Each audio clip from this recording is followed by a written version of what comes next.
Käes on jällegi reede ning aeg on lahti harutada üks topise sõlm ning seekordseks topiseks oleme valinud ühe juhtumi Venemaalt. Nimelt kõikidele inimestele, kellel plaanis Venemaale lähiajal minna, teadmiseks, et kui te sealt midagi maast leiate, ärge jumala pärast seda üles võtke. Jätke see sinna maha, ärge seda puutuge.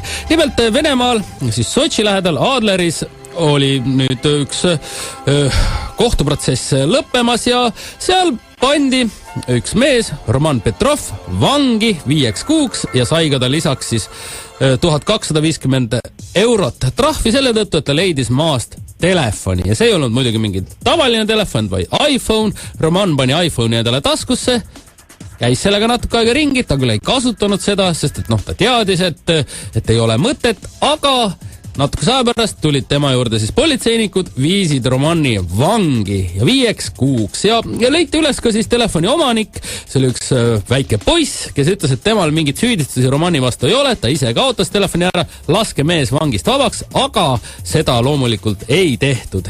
Ja olemegi nüüd helistanud siis Venemaale ja Adlerisse kohalikku siis miilitsa jaoskonda. Halloo, tere hommikust! Здравствуйте. No kuidas on teie nimi, palun? Полковник Kirill Jaguar. Kirill Jaguar. Mis siis juhtus selle Roman Petroviga, kes leidis maast telefoni ja nüüd, nagu tuleb välja, 5 kuuks vangi pandi? No vaadake, me tahame Sotšist teha täiesti sellise linna, kus on igasugune kuritegevus täiesti piiratud, et ei oleks mitte mingit kurjategemist ja kõik oleks väga hea. Inimesed saaksid aru, et parema tuleviku, parema ühiskonna nimel me ei tolereeri mitte mingisugust kriminogeenset tegevust ja sellepärast on meil ka väga palju seadusi, nagu näiteks ka leitud asja omastamine kuritegelikul eesmärgil või mitte kuritegelikul eesmärgil. Nii et jah, me oleme käitunud õigesti ja inimene, kes ikkagi leiab tänavalt näiteks, kas või näiteks kasutatud koera kaelaketi ja tõstab selle maast üles, on automaatselt kurjategija. Mida siis tegema peaks, kui inimene näeb tänaval midagi vedelemas, mis seal vedelema ei peaks? Kas ta peab lihtsalt üle astuma ja edasi minema? No siin on suur protseduur. Meil on pandud väiksed postid, kesed nagu märkmepaberitega, kus sa võtad siis ja või mitte märkmepaber, vaid siukest dokumentidega nagu blankettidega. Ja sa täidad selle ära, paned selle samas ümbrikusse, saadad meile või helistad kohe numbril 1106 veel 16, 66, veel 16 ja 16 ja see on meie politsei number ja tuleb kohale, me piirame ala ümber, tuvastame ära, kes, mis ja kuidas ja siis vaatame edasi, mis saab. Niimoodi, et sa lihtsalt võtad, paned taskusse leitud asja või nopid maast üles nagu väikse seenekese, absoluutselt niht. Ja aga mis siis teha, kui endal midagi maha kukub? Kui kukub võtmekimp maha, kas seda tohib üles võtta või ei tohi? See on kohe riigi oma. See on riigi oma, jah? See on kohe linna oma, see on täpselt samamoodi, nagu prügikasti viskad. Ega prügikastist ei tohi ka midagi võtta. See on linna varandus ja seda ei tohi võtta. Meil on väga palju uusi seadusi siin, millest võiks inimesed, kes tulevad nüüd meil Sotši. See on olümpia pärast siis, eks ole? See on olümpia pärast, et meil ei oleks mingit terrorismi ega mingit sellist. Eelmine nädal näiteks leidsime 2 väikest poissi. Üks oli puu otsas. Te saagisite selle puu maha kohe, eks ole? Seda puud maha ei võtnud, tema oli puu otsas ja mängis seal ja panime ta vangi, kuna tema tahtlikult oli sinna ise läinud ja sai karistuse selle evolutsiooniahela rikkumise eest.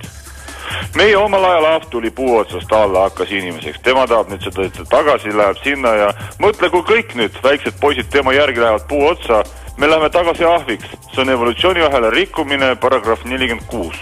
Punkt C. Teine väike poiss, nüüd mullu talvel oli suu lahti, püüdis keele peale neid lumehelbekesi. Sniguročkaid. Ajas keelega sniguročkaid taga. Ja ajas keelega sniguročkaid taga. lumehelbed on kõik mustrid erinevad, see on meie rahvus, ütleme siis, need, mis sajavad meie juures alla, on täpselt sellised, kuskil mujal maailmas ei ole. See on kultuuripärandi rikkumine ja allaneelamine, sest hävib keele peal sul see lumehelb. Nii kuulis ka hävib. See on kultuuripärandi rikkumine. Seda küll võib-olla räägiks, kas teie olete vastutav ka siis Sotši olümpia üldise sellise turvalisuse eest, ma saan aru? On. Ja näiteks sportlastele oleme saatnud pika kirja, mida nad võivad teha, mida nad ei tohi teha. Londoni olümpial oli väga palju juttu sellest, et sportlaste toad olid täis pandud erinevaid kondoomiautomaate ja sportlased tegid ikkagi seda vanainimeste asja usinalt. Kuidas Sotši olümpial, mis on taliolümpia, selline asi lahendatud on? Kakoi kondoomiautomaat, või što? Sellist ei ole üldse meil. Meil on kõik kirjas, mingit seksi ei ole. Aga kui on abielus sportlased? No aga kuule, kui tahad minna abielus sportlane, mine Maldiividele seksi seal päeva otsa. Meil on sporti tulevad inimesed teha, mitte seksima. Meil on kirjas, näiteks, palun väga, võtan siit kohe, mis te tahate? Kergejõustik, 5000 meetri jooks. Pärast finiš lõpetamist, hingeldamine, keelatud. See on konditsioneeriteenuse illegaalne kasutamine. Kohe trahv. Kohe saate trahvi.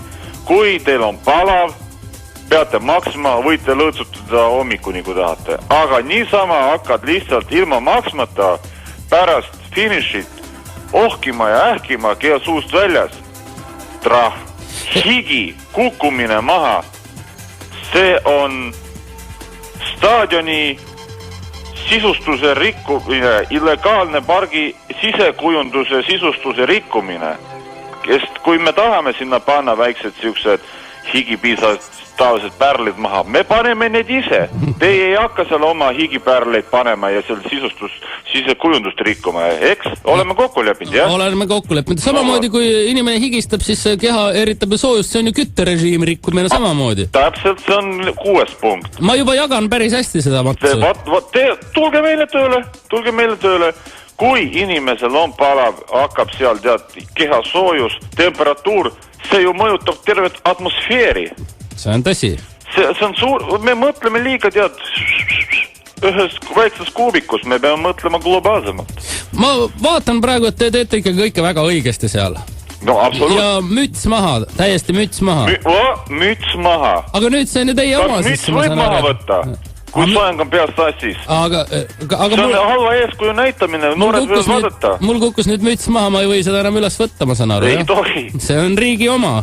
See on riigi oma ja soeng on, kuidas soeng on? Püsti. Kuidas püsti? No püsti. Ilusasti või koledasti? Koledasti. Vangi. Aitäh.